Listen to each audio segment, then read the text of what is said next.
Hey there, Sharon Horne-Ellstrom here. Welcome to day 1,840 of What You Up To Now, documenting the journey originally as I transitioned from the brick and mortar corporate world of business to the online world of business. And then in 2020, I decided I needed to tip my toes and my fingers in both the offline and the online world in order to be a better coach and mentor, mastermind leader, etc. for the people that I was helping to grow and build and supersize their business. So every day I create a couple of pieces of content because it's fun for me and it keeps me moving.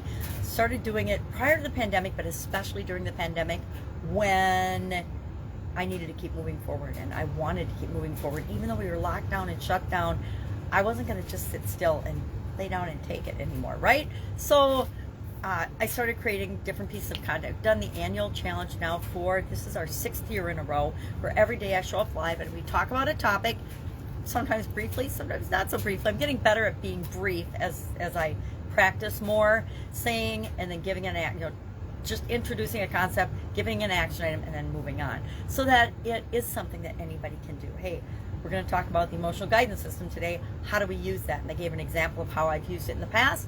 And then today, as we go about our day, we're going to find and notice an emotion that we're feeling that we don't necessarily love, and we're going to reach for something that makes us feel better, and then share that in the comments below so that we can practice using the emotional guidance system. If you don't know what that is, hit me up and ask. Otherwise, Google it. And it's actually the emotional guidance scale, but you can see I call it system all the time. I use system and scale interchangeably because to me it's a system and a tool that I can use to always be feeling better and becoming a better version of myself. So our idiom for today, to kind of correspond with that in the annual challenge for Supersize Your Business, was don't let your emotions get the best of you. So we talked about handling stressful situations, and I shared a couple of stressful situations I've been involved in and how I handled them, and how losing our cool in a personal situation, and I didn't talk about this, but I probably should have, how I didn't win the argument when I lost my cool and started yelling at my ex-husband. Ended up just agreeing to disagree, but not agreeing to disagree. Of course, our relationship ended up in crashed and burned, so obviously my yelling didn't have any positive impact on that situation.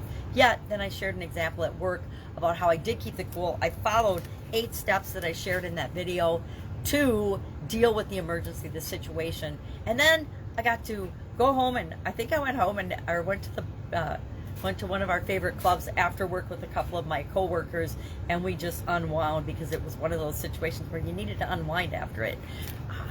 But that's it. That's what I'm working on today. Today is one of my granddaughter's birthdays, so I'm super excited about that. She's turning 2 today, which is very fun. She is such an incredible little human, and I get to spend a lot of time with her, so it's helping to keep me a little bit younger than I feel some days.